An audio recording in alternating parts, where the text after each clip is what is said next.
Hello, I'm Shuli Ghosh in Doha. The main stories on Al Jazeera. Barack Obama has invited Israeli and Palestinian leaders to talks in New York on Tuesday. But Hamas is condemning the meeting. Many Arabs already see it as a waste of time because Israel continues to build settlements on occupied Arab land. The chief political columnist of Israel's Haaretz newspaper, Akiva Eldar, says the Palestinian president could be the big loser if he comes home empty-handed.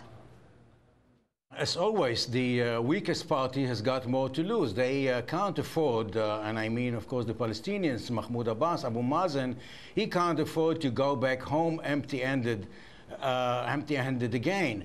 And what I mean by empty-handed is without a full commitment from the Israelis to stop all the operations in the settlements, expanding the settlements, and at the same time going back to square one on the negotiations. As Prime Minister Netanyahu said, he has no intention to pick up from where Olmert or Ehud Barak have left off.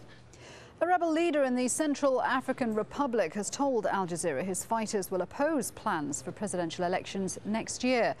Andrew Simmons travelled into the bush to meet the commander of the Popular Army for Unity and Democracy.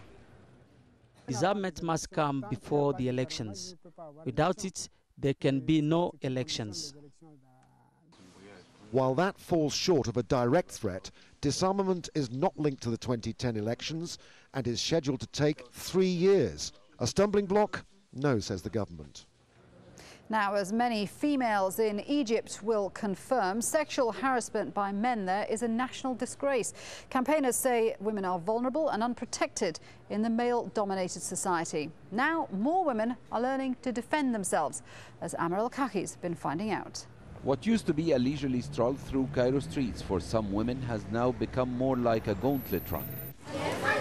It has forced even the poorest families to pay the equivalent of $3 a month for lessons in self-defense.